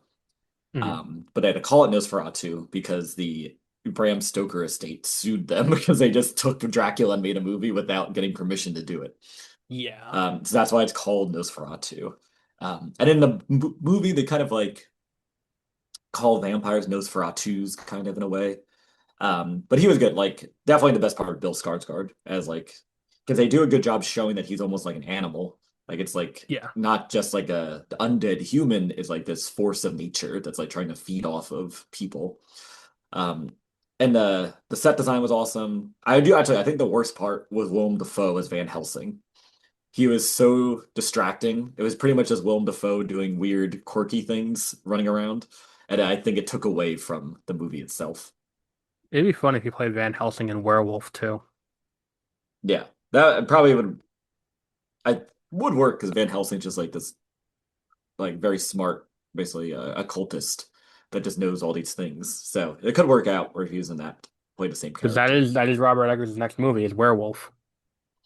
Oh yeah, so that could be He good. he he saw that shitty one that came out earlier this year with Julia Garner, and it was like, no, no, no, no, no, we can't abide by this. Yes, I remember. Yeah, there's when I saw the trailer for that one, I was like, Yeah, this is gonna Lee be so Wanell shitty. directed. I was like, oh, this could be interesting because I liked his Invisible Man, and then no, this was not good. No, but I knew it was gonna be bad because they set it up. It's only the mother and like the child, and then the werewolf. So I was like, nothing's going to Yeah, happen because they're not gonna kill off the child in like the beginning of the movie. yeah, exactly. But this one, Could you imagine? it was kind of cool the way they adapted it. Lily Rose Depp was okay. There was like a few too many scenes where it was just kind of like The Exorcist, where she's just kind of like flopping around, like possessed. Mhm. But everything with Bill Skarsgård was awesome. Nicholas Hoult was good too. Um, Aaron Taylor Johnson was okay. He just kind of basically played a character that would just set up to die, like to be killed. Um, but everything with the castle and like the beginning was amazing. That was very close to the book, and then some of the other stuff kind of changed. Yeah, it's I didn't see that one yet, but I did. I am gonna eventually watch it now that it's on Peacock. It just that's what ends up happening is they go to streaming and I end up forgetting about them. Um, Mine is also a vampire movie at number two. It is Sinners, Oh yeah, I forgot this also a Ryan vampire. Coogler's movie, about the twin brothers who are bootleggers, who open a speakeasy in Louisiana or Georgia. Both twins are played by Michael B. Jordan. Um, and it's about the interconnected lives of these people. Oh, and vampires show up. Yeah. Um, It's that's my one thing is that it's like the first half of the movie, there's no vampires. There's very little reference to the vampires for most of the first half of the movie. And then the vampires show up and you're like, oh yeah, there are vampires in this movie. Um, and but it is really good. Ryan Coogler, I don't think I've ever seen him direct a horror movie before. Um, and he does it very well here. It's all all the people that he usually works with are involved here. It's the same person who scored Black Panther. It's the same person who does costume design, all of that. The guy who is kind of the lead, whose name I'm forgetting, is phenomenal. He's a great singer, and that's an important part of this. The reason this movie is so high on the list, though, is because it has easily the best moment of the year in a movie or best sequence of the year. And it is one of the recurring themes is that music in folklore, music can tear down the barriers between this world and the next. Mhm. So there's a sequence when he's singing and he's doing it, and the sound is so good that it tears that down. And it's a sequence that's a giant like, party, but there's like people dressed way older than the scene, people dressed way young, like way, way more futuristic, like more modern. And it's just all of it in this one giant panning shot as things come in and out of the room. Um, and it's just phenomenal. And Haley Steinfeld's great in it too. Um, yeah, it's definitely worth watching. Yeah. Yeah, I do like him. He's a very good director. Yeah. And your number one is Is the Jaws 50th anniversary re-release that they did. And I think maybe last year I didn't I put Lord of the Rings re-release in one of mine too. I think you did. Yeah, I didn't, but at least I didn't put all three of them. I think I just put one of them. But it was awesome. They did a remaster of the original print with all the sound remastered as well. And Mhm. then you got to see it in theaters. Because Jaws is one of my favorite movies. It's also a very good book too. The book goes into a lot more detail. A lot more people die in the book too. And it's just one of the most perfect movies. Like the way to set it up, the suspense, um, like the end scene where they're all chasing the sharks, and it's like this big climax. I don't know. It just doesn't feel that long. A few fun jump scares, Yeah, and then getting it's a getting to really see well them. done movie and it ages very well. Yeah, and then getting to see it in theaters, very loud. Like people and people were most people going to see that was they wanted to go see it, so it was very quiet audience as Yeah. well. Except there's the scene where they first think they get the shark and they hang up a different shark. And then there's this one town person that's they say like, oh, that's not the same shark, it's like a tiger shark. And he's like, oh, what? And then everyone laughed at that. That's like a one of the hilarious. It's like one of the weirdest line reads in the history of movies. Because he just used like random town people in like Massachusetts to like be extras. Yeah. So they have no idea. You can tell they have like no idea what they're supposed to say. Yeah. Jaws is one of those movies I've seen it once. Um, I loved it the first time I saw it. I never watched it again. Um, Not for any avoidance reason. I just haven't watched the movie since then. Um, but it's a phenomenal movie. Yeah, and the music Um, too. You get John Williams. yes, It's like probably one of the most famous movie songs in yes, history, and definitely. it's literally just two notes going back and forth. Yes, it is such a well done movie, and it's like, wasn't this was this Spielberg's like feature debut? Um, I think so. Let me, Because it's because up there he with was like in terms of only like debuts. 26. Spielberg, he's got a new movie coming out next year too. Oh yeah, I saw the trailer for that Disclosure Yeah, Day. Jaws was his first movie. I don't think Disclosure Day looks good. It looks just weird. Yeah. But yeah, that was his first feature, and it's it's like when we think of like directors who had their first feature be that good, it's like him and like I forgot who it was, but 12 Angry Men with a directorial debut. That is pretty good. Or Yeah. isn't what's the one? Citizen Kane? Isn't that his Orson Welles feature I debut? don't know. It might be. Um, I'm gonna look that up. Orson Welles' first movie. Yes, it was his, if we are to believe. Yeah, his directorial debut was Citizen Kane, which like, okay, we can't really beat that. Yeah. But then he really didn't have a lot of other great movies No. beyond that too. He kind of put it all into that one. Yeah. He blew his load early and Yeah. called it a day. Um, but yeah, my number one is Hamnet, which is the one that I'm not Oh yeah. surprised that no one has seen, um, because it is really good. So it's this, I don't know how based in reality it is, or anything like that, but it is the story of William Shakespeare's marriage to this woman Agnes and the death of their son Hamnet, um, and how he uses that to create um, the play Hamlet, and the processing of grief. And the Okay. reason that I just looked it up and I just yes. typed in Hamnet and it did come up as a real person instead Mhm. of the movie. Apparently the two are interchangeable in terms of names. Um, the thing for me with this movie, um, is Jesse Buckley has probably the best performance, um, of anything I've seen in a long time. The scene where he dies is just one of the best. Like her performance there it is so emotionally heavy to a degree that you wouldn't expect. Like, and the thing is too, is like she's a good actress, but I had never seen her in anything to this degree before this movie. Um, and that's what carries it over the line to make this the best movie of the year for me. Mhm. Um, Over Sinners, over Materialists, and over One Battle After Another. Those three movies are kind of interchangeable as to where they go in that thing, but this is the clear number one. Um, yeah, Actually, that's I all I thought that it was got. completely made up.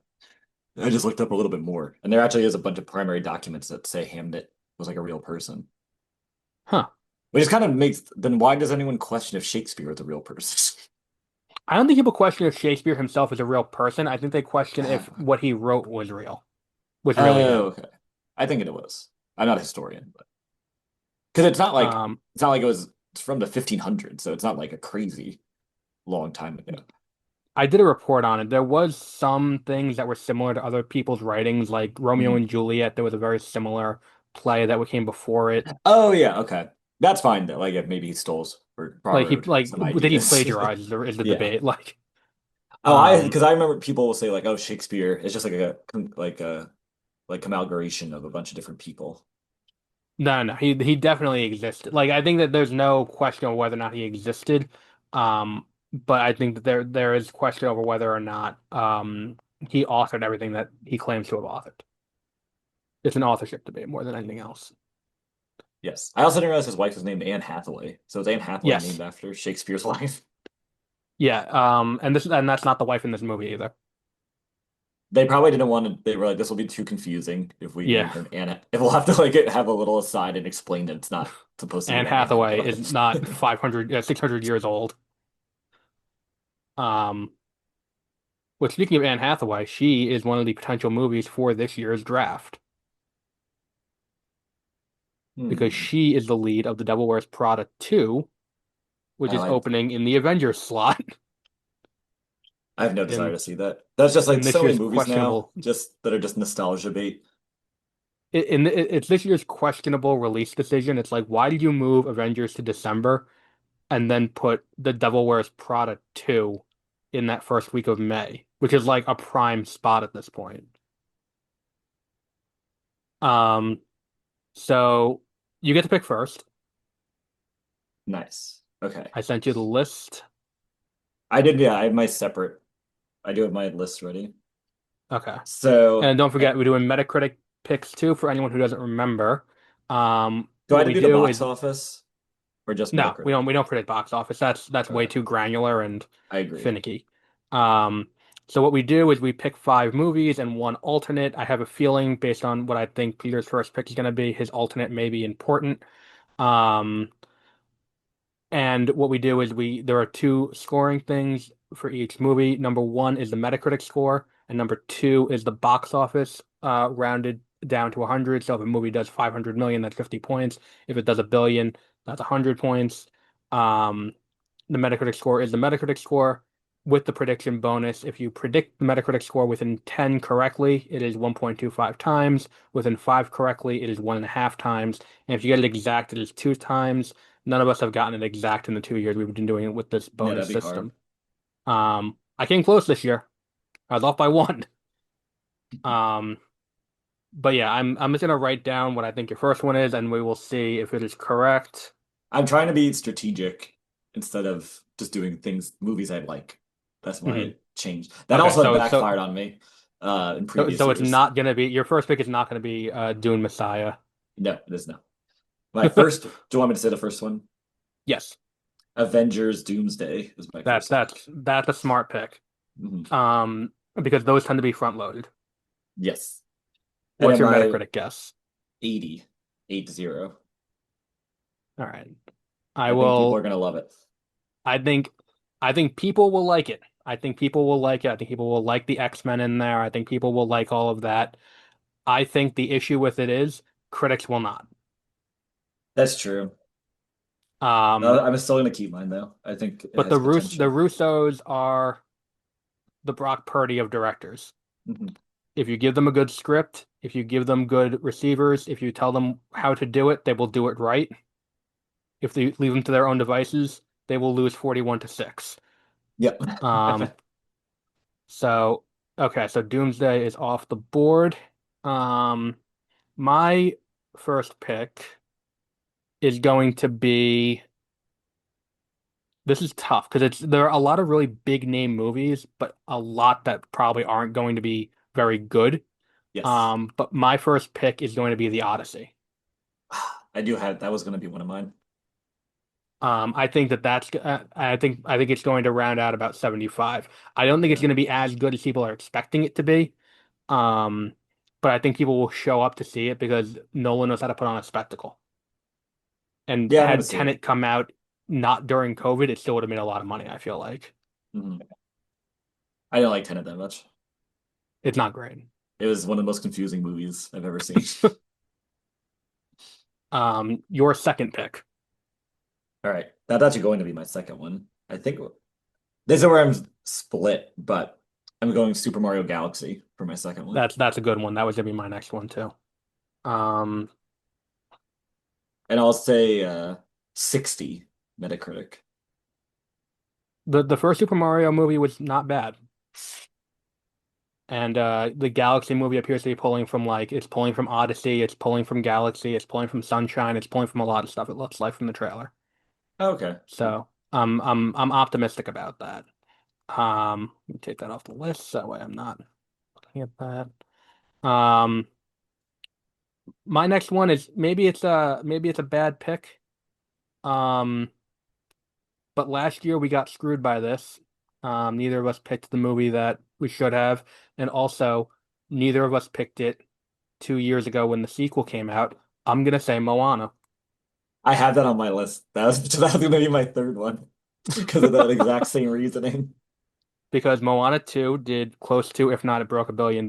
Moana, and last year Lilo and Stitch did very well. I think it's gonna be a 55. I think that we're too close to the release of the original for the critics to really like it.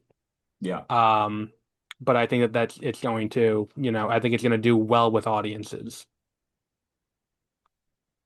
Actually, my next one is for very similar reasons, and it's Minions 3. All And right, I see the merit of that. I think those movies, people, especially now it's been a little bit of time, people love those Yes. movies. And I think it's going to do very well. I don't think it's going to be a very good Metacritic score. I think it's going to get like a No. 40 on the Metacritic. Yeah, I think Minions is a safe pick. It's a safe box office pick. Those movies always do at least 800 million because it's a movie that you can bring your kid to and you can shut your Yes. brain off, Yep. and just sleep in the air conditioning because the movie is coming out in what, August, Yeah, I think it's December. July. Um, let's see. My next one. See, my thing, I'm not going to pick Dune, and let me explain why. Because Dune is backloaded. Dune 2 did $800 million, Hmm but that took the entire theatrical run. Yes, it may be well, and I don't know that's going to be as well received because Messiah it's not a very actiony movie. Yeah, and it really depends what they do with it. Because I think Exactly. if they kind of, there's already people that even just with limited casting announcements, fans of the book are mad. So Yeah. there might be a lot of fans might not see it depending on what they do. You know what I'm going to say? I'm going to say Supergirl. Ooh, I did have that on my alternatives list. The reason that I'm hesitant, I'm gonna say 70. The reason why I'm hesitant, I like Jason Momoa as Lobo. I like the Oh, casting of that's Millie fun. Alcock. Yeah, Millie Alcock I as didn't know Lobo was Supergirl. going to be in it. Yeah, he's the bad guy. And and he's in the trailer very briefly. I like all of these decisions. I don't know that I trust Craig Gillespie to direct an action movie Mhm. because I've never seen him do that before. That's the only thing that holds me back. What's your fourth pick? This is my one that I think is going to do very well for me or ruin my draft. Mhm. Boz Luhrmann is doing an Elvis in concert remaster Ah, and releasing it. And I think that's going to get like a 85 Metacritic. Elvis. Because you're going to get a bunch of old people that want to go see Elvis. And I think that's going to You really said 80 Metacritic? 85. I think that's going to 85. do very well. See, those movies do very well. Like Summer of Soul did very well with critics, and that's the thing too, is that it's like the critic score is the only place you can really get points over 100, Mhm. and I think that there's merit to going with that. Yeah, On the other hand, I'm gonna that's my little strategic one that could yeah. definitely backfire. Uh, on the other hand, I'm gonna say Sunrise on the Reaping, The Hunger Games. That was going to be I Um, was surprised you didn't take that one yet. I was going to do that one my next one.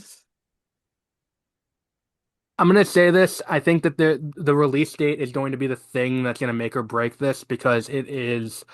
I'm gonna say this is going to end up at a 70. The book is better than Ballad of Songbirds and Snakes. I would say it's probably one of the better books in general. Um, Depending on what happens during this year in terms of the midterms, I don't know if people are going to resonate with this movie. That's kind of the thing that I don't know is going to work out. Mhm. And that's kind of the calculus here. Because I feel like it's a movie that's entirely about believing reality, because that's what the games are, in that Quarter Quell, is it's everything in that arena is going to kill you no matter what it is. You can't trust anything you see or anything like that. Um, so let's see how that works out with reality. What's your last pick? I'm between two. I'm between going with the safe pick and the movie I like. So that's actually I have a third one. No, I'll keep that one for my alternate then. I'm gonna go with Dune 3. I'm gonna go with Dune Messiah, and I'm gonna put it Okay. in for my fifth one. I think it's gonna Dune. get. Do you know what the Metacritic was for the last Dune movie? I can look it up. Yeah, I Let's can. see. Dune. All right. Dune Part 2 was 79. Dune Part 1 was 74. Okay, I'll do 72 for my Metacritic. All right. Um, I think it's a good pick. I think if it does well with critics, that'll work out for you. I don't think this Mhm. Doomsday thing that they're hoping is going to happen. I don't think Yeah, it's going to happen. especially Um, because both of them are gonna be like 3.5 hours long. I yeah, don't and think I people are don't gonna think, sit for 7 hours to see two movies. and I don't think that, I think Messiah could move, and I think if it does, it's going to move to a better date in 2025. I don't think, or Mhm. 2026. I don't think it moves to 2027. Yeah, and I think part But of that why is something that, Barbieheimer worked out is yeah, because they're so different from each other. yeah. Like, which is almost And like part of the Doomsday is going joke. to end badly. Like Doomsday is going to end badly for everyone involved. Yeah. Um, because it's the creation of Battle World. So, Mhm. And it can't end Dune, well. like, and Dune Messiah is not a very happy ending either. No, it's not. I think killing off Zendaya will leave people upset. Mhm. Um, Sorry if that's a spoiler for anyone. I Yeah. realize that not everyone has read the book. But we've talked about it at length on this show. So, um, I'm split between Spider-Man and Toy Story. Spider-Man was I'm my safe pick I was going to do. I'm gonna say Spider-Man because this is closer to an Avengers movie. Uh, Brand New Day, and there's a few other things that go with that. I'm gonna say it's gonna probably be a 65 Metacritic. I don't think it's gonna be well received by critics. Um, but it is the debut of Jean Grey, the MCU Jean Grey with Sadie Sink. Yeah. It is gonna be the first movie, the last movie before Doomsday. Which the last movie before an Avengers movie always gets a bump right before it comes out, plus Punisher, plus Hulk, plus Sinister Six. Yeah, that's a good pick.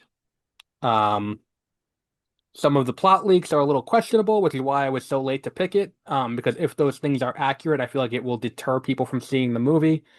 But that I'm gonna keep as my five. What is your alternate pick? The Cat in a Hat. That is a bold alternate pick. I Um, because it's already been delayed once. did not know that. I just saw it was coming out. Um, it's a bold pick. I mean, what do you want to guess for the Metacritic? 50, right down the middle. I saw the trailer for it. It does not look, it looks interesting. It looks unique. It looks like they're trying to do what they did for the Grinch, but with the Cat in the Hat. Yeah. Um, Is Scott Mosier directing it? I don't think so, no. Bill Hader's in it. I know that. Oh yeah, he's the voice. That's interesting. I didn't even know that. He's the voice. Yeah. The Cat in the Hat is directed by, no, it's not Scott That's two Mosier. people. Yeah, Renoja and Alessandro Carloni. I've never heard of either of them, but we'll see. My alternate, in the event that any of these get delayed, which I would say is probably unlikely, The Mandalorian and Grogu. That's a good one. Um, it's the first Star Wars movie. I'm going to say 60. It's the first Star Wars movie since The Rise of Skywalker. There's a lot riding on it. It'll be the first theatrical release under the tenure of Dave Filoni as the head of Lucasfilm. There's a lot riding on it. The Mandalorian has gone downhill recently with Yes. viewers, and I don't know if that's going to correlate to people going to theaters to see it. Yeah, for me, Um, I probably will not see it in the theaters. and it's like, and that's the thing is that it's like this is building towards the Heir to the Empire movie. Mhm. Fundamentally, this is building towards Filoni's movie. The issue with that is we don't know if that movie's ever coming. Um, and the way The Mandalorian ended with season three, it's like I don't need to see any more of this ever again. Bro, I stopped when I had to watch the Book of Boba Fett to understand Yeah, what was I going that on. was probably a smart decision. I Because like watched the one best episode, episode. yeah, the best episode of the Book of Boba Fett is the one where it's just an episode of The Mandalorian, and Boba Fett's not in it at all. It's just Din Djarin doing his thing, and it's like, this is weird. Um, Also, fun fact: did you know the opening of that show, Book of Boba Fett, is based on a joke from Parks and Rec? No, I had no idea. Yeah, in the episode where Patton Oswalt is like Uh, the crazy historian, he does the the citizen filibuster. filibuster, Yeah. and he opens. He's like, "This is what I think they should do for the seventh Star Wars movie." And the opening of that show is you can put the two side by side, him describing it and what it is. It's just his description, and it's like, okay, so you thought this through, but that was the only thing you thought through on this show.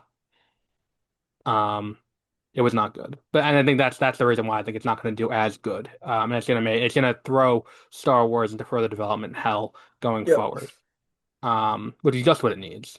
Um, but yeah, so just to go over it again, I picked The Odyssey, Moana, Supergirl, Sunrise on the Reaping, Spider-Man: Brand New Day, and The Mandalorian and Grogu. Peter picked Avengers: Doomsday, the Super Mario Galaxy movie, Minions 3, Elvis in Concert. Um, Dune Messiah and The Cat in the Hat. Is there anything I'm surprised got left on the list? Toy Story 5, I'm surprised got left on the list.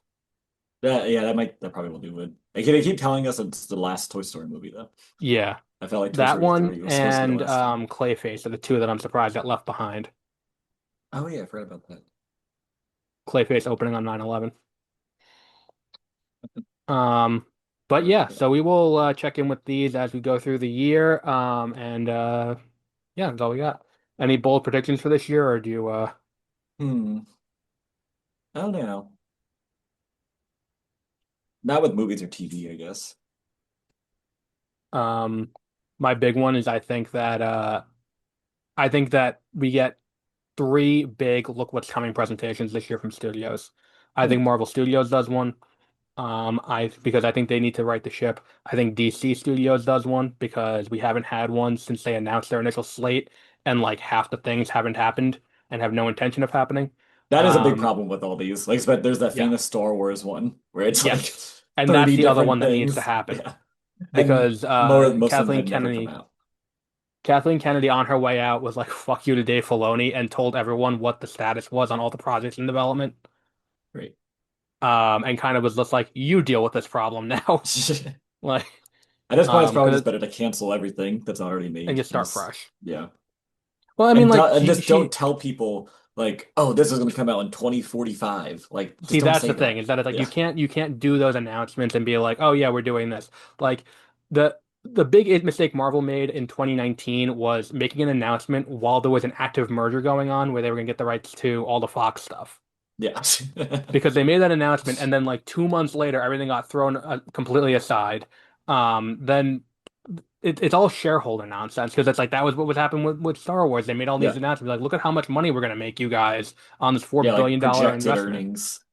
Yeah, Yeah, because then and they're it's like, like oh it yeah, doesn't. every one of those movies will break box office records. Isn't that Yeah, it's interesting? like well, and then Solo happened, and you're like, maybe we shouldn't have shot this entire movie twice. Um, but yeah, we'll wrap up there for today. And until next time, we'll be back.